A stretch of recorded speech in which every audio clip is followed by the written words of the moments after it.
नमस्कार दोस्तों, स्वागत है आप सभी का यूपीएससी उत्कर्ष में। आप अपने घरों में बैठे हैं, आराम से ये क्लास देख रहे होंगे। अचानक से आपको पता चले कि आपके नेबर ने, आपके पड़ोसी ने आपके घर के कुछ क्षेत्रों का नाम रख दिया है। अपने ही मन से उसने क्षेत्रों के नाम बदल दिए। मान लीजिए आपका रूम है, किसी और का रूम नाम कर दिया गया हो उसको, और बोला जा रहा हो उस पड़ोसी द्वारा कि ये अब हमने बदल दिया है क्योंकि नाम, इस वजह से ये हमारा हो गया। पर क्या ऐसा सच में हो सकता है? नहीं। चाइना के अकॉर्डिंग ऐसा संभव है। चाइना के अकॉर्डिंग अगर हम चलें तो उसने अरुणाचल प्रदेश में 3 क्षेत्रों के, जो अरुणाचल प्रदेश हमारा राज्य है, हमारा 24वां राज्य है, उस क्षेत्र का नाम बदल दिया और कहा कि ये अब से हमारा है। पर ये कितना सही है?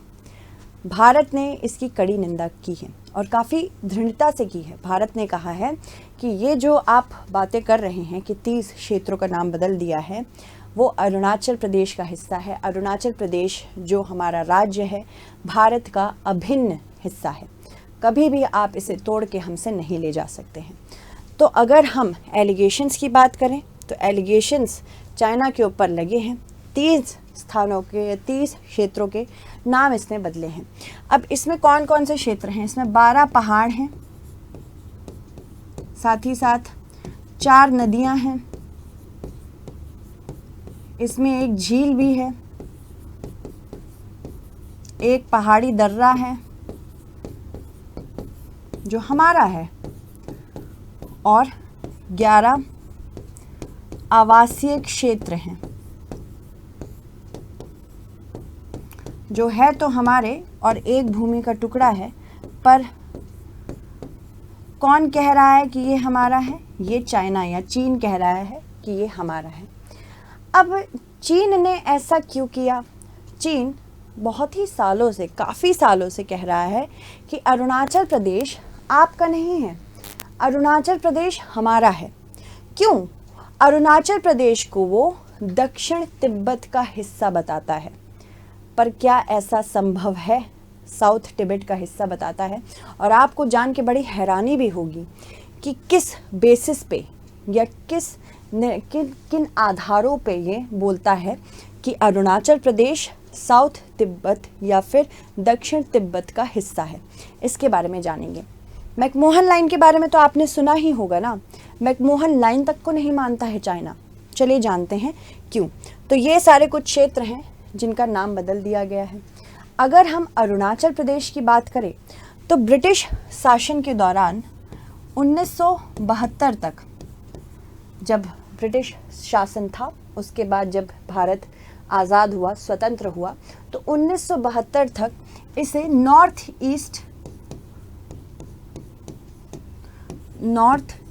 ईस्ट फ्रंटियर एजेंसी यानी नेफा के रूप में इसे शासित किया जाता था। पर 1972 में क्या हुआ कि इसका नाम बदला गया। आसाम से इसको हटा के अरुणाचल प्रदेश इसका नाम रख दिया गया कि ये अरुणाचल प्रदेश कहलाएगा। और सिर्फ नाम ही नहीं बदला, बल्कि इसे केंद्र शासित प्रदेश भी कर दिया गया। तो ये केंद्र शासित भी हो गया। उसके बाद सरकार ने सोचा कि हमें किसी न किसी प्रकार से, क्योंकि इतना बड़ा हिस्सा है, इसे भारत में अगर हमें और अभिन्न रूप से अपने साथ रखना है तो इसको बदलना पड़ेगा, इसको राज्य का दर्जा देना पड़ेगा। तो अरुणाचल प्रदेश को भारत ने 55वें संशोधन से, ये ध्यान रखना है, ये सारी चीज़ें यूपीएससी पूछ सकता है, संशोधन से बदला और ये केंद्र शासित प्रदेश से बदल गया एक राज्य में। ये राज्य बन गया और ये भारत का 24वां राज्य बना। तो ये 55वां संशोधन कब हुआ? 55वां संशोधन हुआ 1986 में और 1987 में इसको राज्य का दर्जा मिल गया। पहले ये आसाम के पार्ट के तौर पे नॉर्थ ईस्ट फ्रंटियर एजेंसी यानी नेफा का हिस्सा हुआ करता था। कब तक? 1972 तक। ये सारी चीज़ें याद रखनी है। दूसरी चीज़, इसको फिर बाद में हमने सोचा कि एक अभिन्न रूप से इसे और बढ़ावा दे सकते हैं। 1972 में हमने इसे अरुणाचल प्रदेश नामक एक केंद्र शासित प्रदेश घोषित कर दिया। फिर उसके बाद 55th अमेंडमेंट 55वें संशोधन से हमने इसे राज्य का दर्जा दे दिया। संशोधन 1986 में हुआ था, पर पूर्ण रूप से अरुणाचल प्रदेश एक राज्य 1987 में बन गया। ईटानगर, अगर आप अभी इस मैप को देखें, इस मानचित्र को देखें, तो ईटानगर आप याद रखिएगा इसका कैपिटल है। ठीक है, किन किन फॉरेन कंट्रीज से ये अपनी सीमा साझा कर रहा है? पहली बात तो तिब्बत के ऑटोनमस रीजन से, तवांग क्षेत्र को ये पूरी तरह से चाइना मांगता है कि ये तिब्बत का ही हिस्सा है। साथ ही साथ आप यहाँ पे देख रहे होंगे कि भूटान से भी इसकी सीमा साझा हो रही है। इधर आएंगे तो म्यांमार से भी इसकी सीमा साझा हो रही है। और भारतीय राज्यों की बात करें तो भारतीय राज्यों में ये नागालैंड और आसाम से अपनी सीमा साझा कर रहा है। तो इस प्रकार से हम देख सकते हैं कि अरुणाचल प्रदेश कितने सारे राज्यों से, साथ ही साथ कितने सारे अन्य देशों से अपनी सीमा साझा कर रहा है। इसी वजह से ये हमारे लिए ज़रूरी है। ईटानगर यहाँ आप देख सकते हैं, हमारे पास हमारा कैपिटल यहाँ मौजूद है ईटानगर का। ठीक है, अगर हम बात करें क्षेत्र कैसा है, क्षेत्र माउंटेनस भी है, बहुत सारी इम्पॉर्टेंट रिवर्स हैं, बहुत सारी महत्वपूर्ण नदियाँ हैं जो यहाँ से होके जाती हैं। सुबानसिरी, लोहित, दिबांग, कामेंग, फिर तिपरा, ये सारी इम्पॉर्टेंट रिवर्स यहाँ से होके जाती हैं। बात करें इसमें किस प्रकार के जंगल पाए जाते हैं, प्रकार क्या, जंगल कितना क्षेत्र है, 2/3 हिस्सा इसका फॉरेस्टेड एरिया है, यानी ग्रीनरी से कवर्ड है, फॉरेस्टेड एरिया है। तो ये चीज़ आपको जाननी ज़रूरी है। ठीक है, तो यहाँ पे अरुणाचल प्रदेश को क्या कहता है चाइना? चाइना कहता है कि अरुणाचल प्रदेश दक्षिण तिब्बत का हिस्सा है। अब हम ये भी जानेंगे कि क्यों चाइना ऐसा कहता है। चीन के मुताबिक क्यों विवादित है कौन? पूरा का पूरा अरुणाचल प्रदेश। पहली बात तो चीन कहता है कि हम मैकमोहन लाइन को नहीं मानते। चीन मैकमोहन लाइन को या मैकमोहन रेखा को नहीं मानता है। क्यों नहीं मानता है भाई? किसी के दिमाग में कुछ आ रहा है तो बता देना। पहली बात तो ये कहता है साफ साफ कि मैकमोहन लाइन तिब्बती प्रतिनिधित्वों के द्वारा आई थी। तिब्बती प्रतिनिधित्वों के द्वारा आई थी। कैसे आई थी तिब्बती प्रतिनिधित्व के द्वारा? क्योंकि तिब्बती प्रतिनिधित्व ने 1914 में शिमला समझौते पर,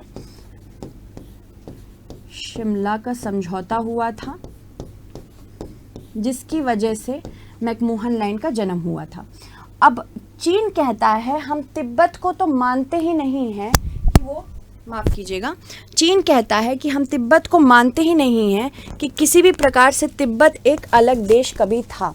अब अलग देश ही नहीं है जब, तो समझ लीजिए कि जब अलग देश ही नहीं मानता है तो इस हिसाब से अगर उसने किसी समझौते पे हस्ताक्षर किया है तो वो भी नहीं मानेगा।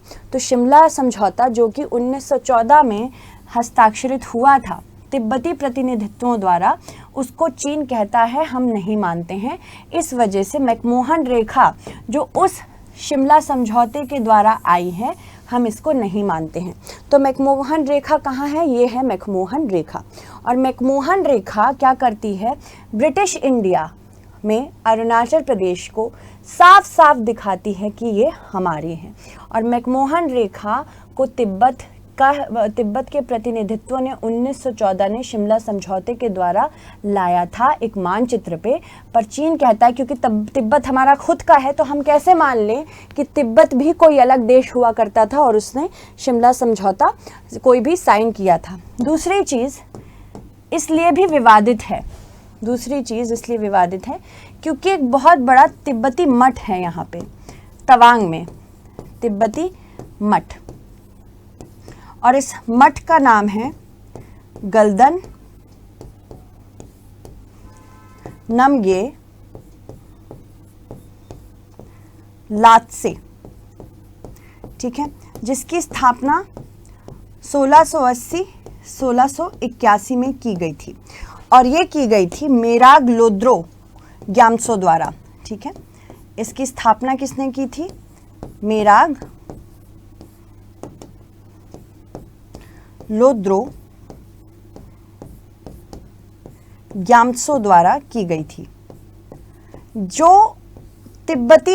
जो पूरा तिब्बती बुद्धिज़्म का पूरा प्रोसेस चलता है, उनका जो कल्चर है, इस मठ की बहुत बड़ी एक बहुत बड़ा महत्व है, एक सिग्निफिकेंस है, और ये कहाँ पे स्थित है? ये तवांग में स्थित है। अब चीन कहता है क्योंकि ये तवांग में स्थित है, तो इससे साफ साफ पता चलता है कि तवांग जो है वो किसका हिस्सा है? वो तिब्बत का हिस्सा है, क्योंकि तिब्बत में ल्हासा मठ है, और यहाँ पे हमारे पास जो मठ मौजूद है उसका नाम है गल्दन नमगे लात्से। तो इस वजह से एक रिलेशन है दोनों मठों के बीच में।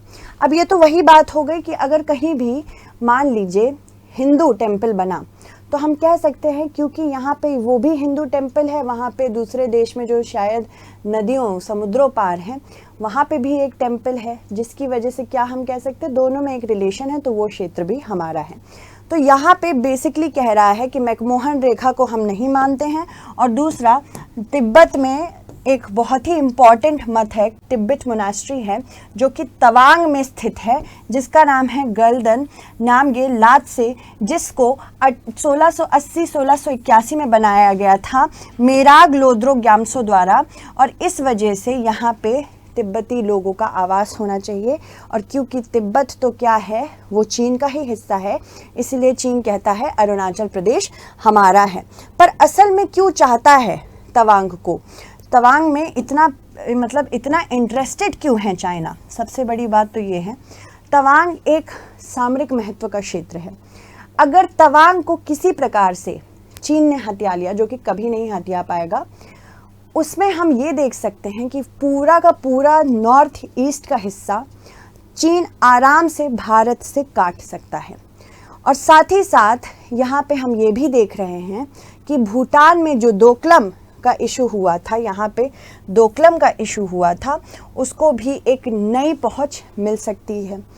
अगर यहाँ पे ऐसी कोई भी किसी भी प्रकार की एक स्ट्रेटेजिक सिग्निफिकेंस हम तवांग की देखें कि तवांग को अगर इसने पकड़ लिया, तो ये धीरे धीरे सिक्किम की तरफ हावी होने लगेगा, उसके बाद ये भूटान पे तो हावी हो ही रहा है। पर कुछ ही साल पहले अगर हम बात करें अरुणाचल प्रदेश के लिए स्पेसिफिकली, अरुणाचल प्रदेश में क्या किया था चीन ने ये ध्यान रखिएगा, ऊपरी सुबानसरी में सारीचू नदी के ऊपर, सारीचू नदी के ऊपर एक गांव बनाया था।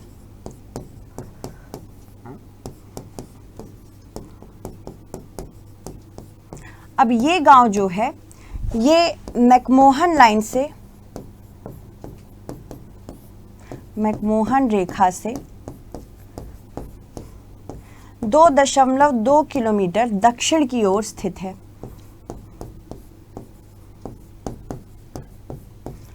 और इस पे क्या हुआ है कि चीन ने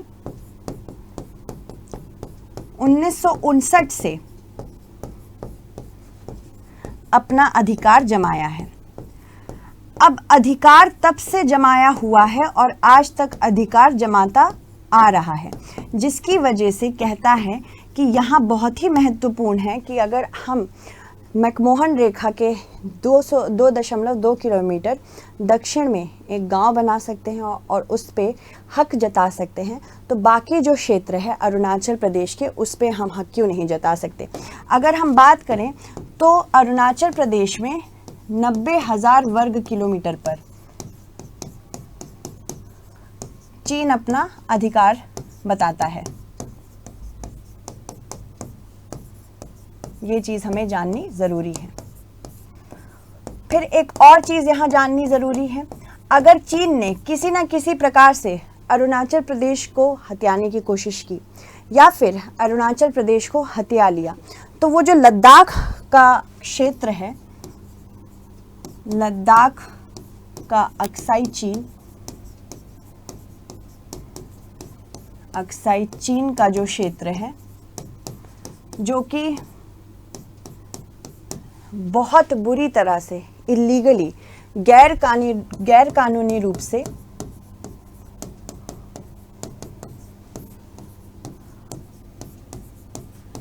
चीन द्वारा हथियाया गया है,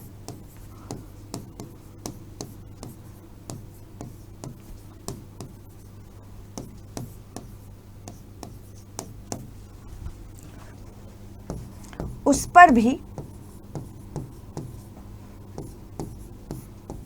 चीन हक जता सकता है।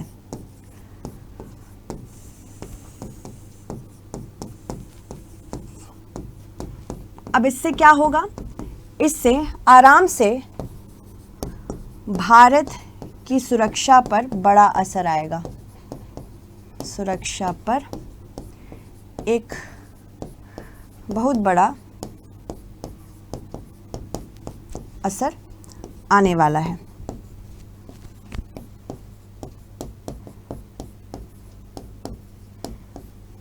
ठीक है, ये चाह रहा है कि भारत पूरी तरह से घिर जाए। सिर्फ अगर हम बात करें भारत की, ये टेरिटोरियली घिर जाए, यहाँ पे हम टेरिटोरियल निगाहों से भारत को घेरना शुरू कर दें, साथ ही साथ समुद्री निगाहों से भी हम भारत को घेरना शुरू कर दें, ऐसा चाह रहा है चाइना। पर भारत क्या कर रहा है? भारत भी अपनी पूरा जोर लगा के अलग अलग प्रकार के कार्य कर रहा है। जैसे कि भारत ने वाइब्रेंट विलेज प्रोग्राम शुरू किया है, वाइब्रेंट विलेज प्रोग्राम। ये कैसा प्रोग्राम है? इस प्रोग्राम के अंतर्गत विलेजेस में एम्प्लॉयमेंट क्रिएट करना है, विलेजेस में एम्प्लॉयमेंट क्रिएशन होना चाहिए। क्यों एम्प्लॉयमेंट क्रिएशन होना चाहिए? क्योंकि अगर वहाँ के लोग कहीं और अपना जॉब ढूंढने के लिए, एम्प्लॉयमेंट ढूंढने के लिए नहीं जाएंगे, तो वो क्षेत्र हमेशा भरा रहेगा, जिसकी वजह से फर्स्ट लाइन ऑफ डिफेंस, अगर कभी भी चीन ने किसी भी प्रकार के हमले करने की सोची, तो वो सबसे पहले गांव वासियों द्वारा पकड़ा जाएगा। और गांव वासी अगर हमें सारी इम्पॉर्टेंट न्यूज़ दे पाएंगे, उस हिसाब से हम समझ पाएंगे कि आर्मी को किस तरह से काम करना है। दूसरी चीज़, इंफ्रास्ट्रक्चर डेवलपमेंट भारत बहुत तेज़ी से कर रहा है। इंफ्रास्ट्रक्चर डेवलपमेंट किस हिसाब से कर रहा है? यहाँ पे रोड्स बना रहा है, टनल्स बना रहा है भारत, साथ ही साथ यहाँ पे एयर पैड्स, लॉन्च पैड्स बना रहा है, और हमेशा पहाड़ी दर्रों पे नज़र रख रहा है, पहाड़ी दर्रे पर नज़र रख रहा है। इतने सारे काम कौन कर रहा है? भारत कर रहा है, क्योंकि वो जानता है कि चीन ने अगर तवांग सेक्टर को काट लिया तो उसके हिसाब से वो पूरे नॉर्थ ईस्ट या पूर्वोत्तर भारत को काट सकता है। चलिए अब ये क्वेश्चन देख लीजिए और इसको प्रैक्टिस ज़रूर करिएगा। अरुणाचल प्रदेश के संदर्भ में निम्न कथनों पर विचार कीजिए।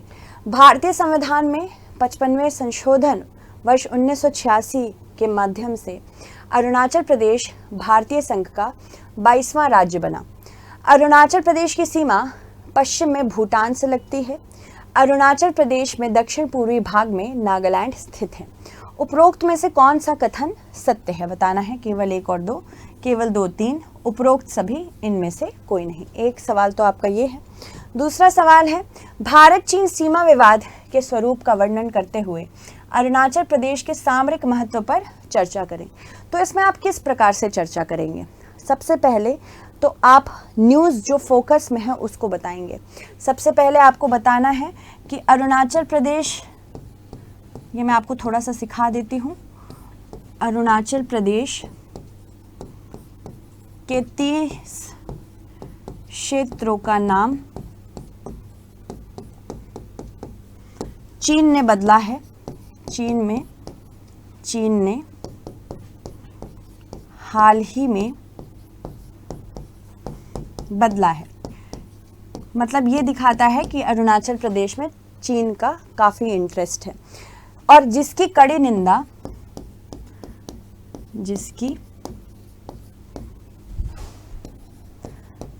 निंदा भारत ने की है। ये आपका इंट्रोडक्शन हो गया, ठीक है। उसके बाद जब भी हम आंसर लिखेंगे, मैंने हमेशा स्टूडेंट्स को इनकरेज किया है कि बुलेट पॉइंट्स और फ्लो चार्ट्स में आपको आंसर लिखने हैं, ठीक है। तो पहला ये आपका इंट्रोडक्शन हो गया। उसके बाद आप अरुणाचल प्रदेश के बारे में थोड़ा सा लिखेंगे, ठीक है। मान लीजिए ये 150 शब्दों का क्वेश्चन हुआ तो एक फ्लो चार्ट बना सकते हैं। यहाँ पे आप लिख सकते हैं, यहाँ मैं नेक्स्ट पेज पे हेल्प कर देती हूँ आपकी। आपको यहाँ पे एक ड्राइंग बनानी है। पहले तो आपको यहाँ लिखना है अरुणाचल प्रदेश,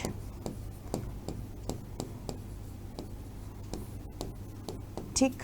दूसरी चीज़, अब यहाँ पे आपको अरुणाचल प्रदेश के लिए थोड़े फ्लो चार्ट्स बनाने पड़ेंगे।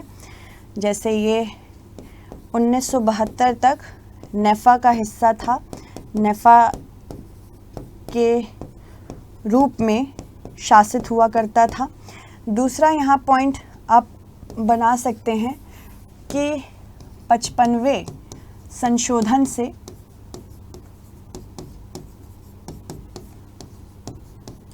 ये 24वां राज्य बना, ठीक है।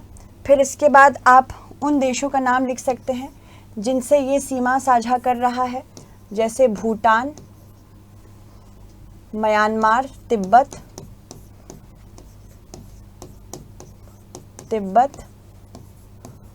म्यांमार। फिर यहाँ पे नागालैंड और आसाम, ठीक है। फिर उसके बाद आप लिख सकते हैं कि यहाँ पे तवांग का मठ है जो कि तिब्बती बुद्धिज़्म के लिए बहुत ज़रूरी है, तिब्बती बौद्ध धर्म के लिए बहुत ज़्यादा ज़रूरी है, ठीक है। अब यहाँ पे इतनी सारी चीज़ आप अरुणाचल प्रदेश के बारे में लिख देंगे तो एग्जामिनर को समझ में आ जाएगा कि आप अरुणाचल प्रदेश के बारे में जानते हैं। फिर आप नेक्स्ट फ्लो चार्ट में यहाँ पे ये बना सकते हैं कि सामरिक महत्व क्या है।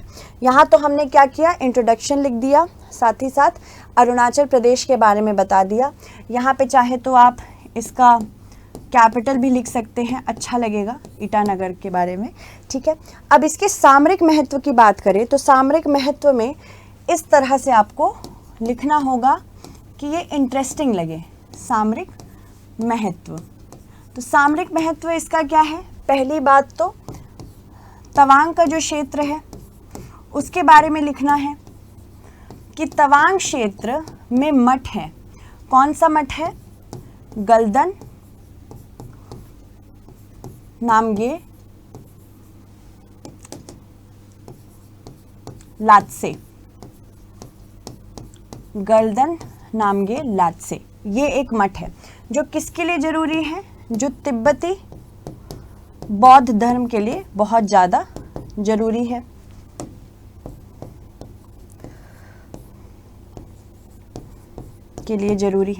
और तिब्बती बौद्ध धर्म दलाई लामा में मानता है कि नहीं मानता है, ये दलाई लामा में मानता है। दलाई लामा क्या करते हैं, ये भारत से अपनी सरकार चला रहे हैं तिब्बत में। तो अगर भारत से अपनी सरकार चला रहे हैं और चीन ये चाहता है कि तिब्बत पूरे के पूरे तरह से उसके हाथ में आ जाए, तो वो ये ज़रूर चाहेंगे कि तवांग पहले उनके हाथ में रहे, जिससे दलाई लामा के प्रति जो विचार हैं तवांग क्षेत्र में वो दबाए जा सकें, और अगर वो दब गए तो तिब्बत में तो आसान होगा उसको दबाना। तो पहली बात तो तवांग क्षेत्र का अलग ही महत्व है। तो क्या चाहते हैं, चीन क्या चाहता है कि जो तिब्बती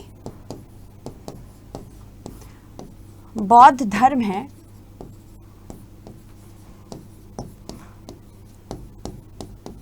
उसको तोड़ना चाहता है।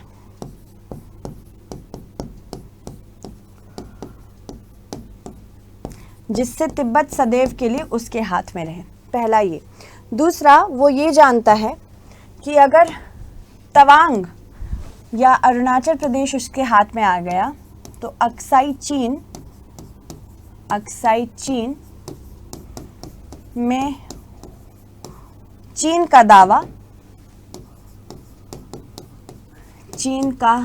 दावा बढ़ जाएगा। अगर चीन का दावा बढ़ गया तो पाकिस्तान का भी बढ़ जाएगा। ठीक। तीसरी चीज़ ये है कि भारत के पूर्वोत्तर क्षेत्र में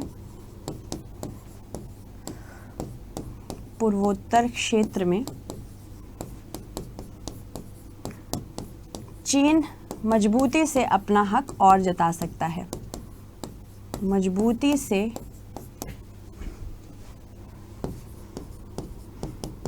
अपना हक जता सकता है। ठीक है, पहले तो ये। अब कंक्लूजन में आपको क्या लिखना है कि भारत अरुणाचल प्रदेश की रक्षा करने के लिए